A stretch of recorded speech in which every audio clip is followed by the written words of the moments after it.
Bonjour, aujourd'hui je vais tenter de vous expliquer pourquoi j'ai créé cette galerie d'art. Je dirais que pour résumer, c'est surtout par amour de la photographie. Étant passionné de photographie depuis de nombreuses années, j'ai souhaité mettre cette passion au service de ma vie, après avoir travaillé un peu plus de 20 ans dans l'informatique. J'ai donc souhaité partager cette passion et tenter de faire naître celle-ci chez d'autres personnes. Je suis parti d'un premier constat. L'image est présente partout. Tout le monde ou presque aujourd'hui possède un appareil capable de faire des photographies. Un appareil photo ou non. Cependant, sur le nombre de photographies réalisées par an, plus de 1200 milliards, je vous rappelle, la part de photographies qui seront imprimées est très faible. Et si l'on retire la presse et la publicité, cette proportion chute encore plus bas.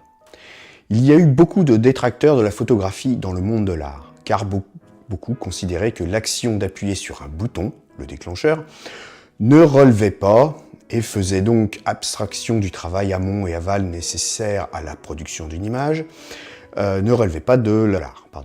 Il me semble donc nécessaire de faire valoir la photographie pour ce qu'elle était à son origine, c'est-à-dire la retranscription d'une scène sur un support papier.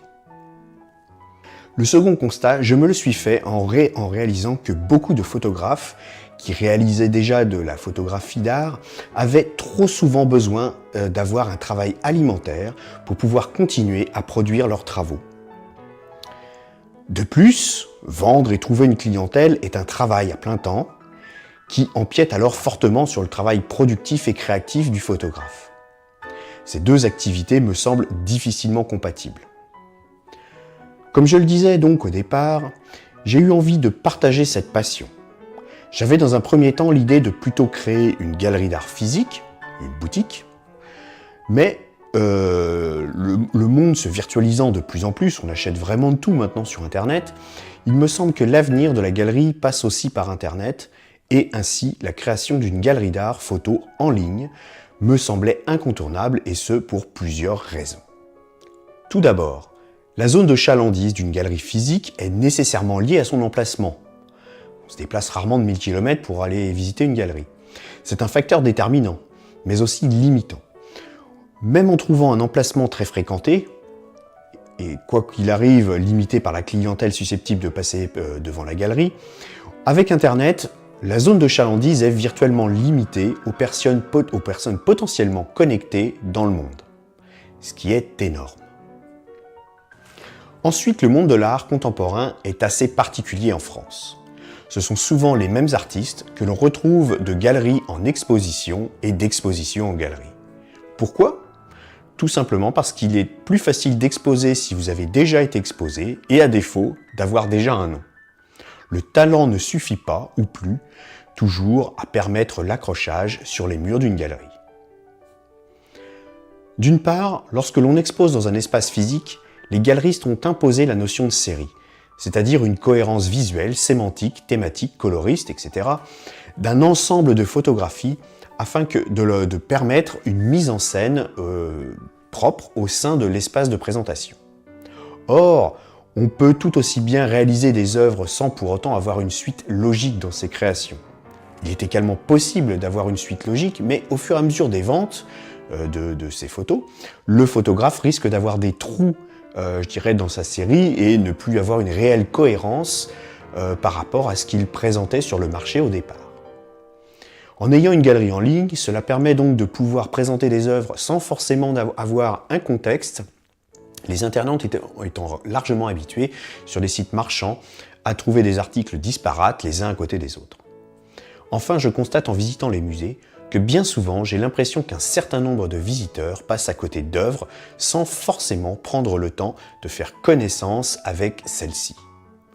Combien de fois j'ai pu croiser des visiteurs qui regardent un musée littéralement à travers leur téléphone, se contentant de passer devant chaque œuvre pour réaliser un cliché de celle-ci avec leur smartphone, sans avoir un seul regard pour l'œuvre directe.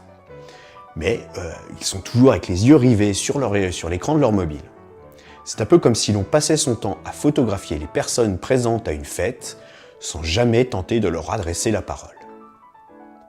Lorsque j'échange avec des personnes non sensibles a priori avec l'art, qui n'ont donc pas l'habitude de se rendre dans des musées par exemple, après une courte discussion, j'arrive facilement à leur communiquer une certaine curiosité vis-à-vis de la photographie d'art que je défends. J'ai donc décidé de tenter d'apporter une touche éducative avec cette galerie en couplant un blog dans lequel je vais donner tous les conseils qui me sembleront intéressants intellectuellement et pratiquement autour de la photographie et de l'art en général. Notamment, le plus important, comment analyser une œuvre. J'ai déjà fait cette première partie, les autres suivront. Je terminerai également sur l'aspect financier. Acheter une œuvre d'art rentre dans votre patrimoine, privé ou professionnel. À ce titre, c'est un placement. Au même titre qu'une action en bourse, son cours peut évoluer, à la baisse, mais plus certainement pour la photographie à la hausse. Surtout sur les petites séries.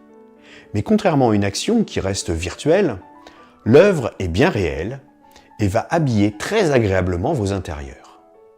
Je reviendrai de façon beaucoup plus détaillée sur ces différents points dans des articles de ce blog parce que certains méritent à eux seuls une ou plusieurs communications particulières.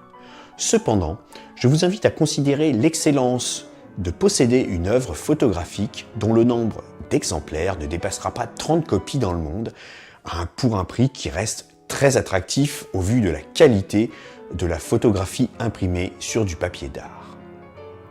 Croyez-moi, il est vraiment très agréable tous les jours de passer devant une œuvre que l'on est fier d'avoir accrochée chez soi et que l'on regarde vraiment avec plaisir de jour en jour et qui nous apporte à chaque fois ce même regain, ce même sentiment en fait de plénitude parce qu'on l'a choisi, un petit peu comme vous choisissez votre moitié dans la vie, eh bien le choix d'une œuvre, c'est un peu comme ça, c'est un coup de cœur, c'est un élan qui vous emporte et qui restera toujours quelque part en vous.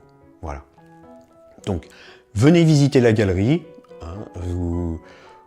vous tomberez peut-être sur des choses, sur des belles œuvres qui vous intéresseront. Pourquoi pas, achetez-les et soyez heureux avec. Et puis faites un bon investissement. Au revoir.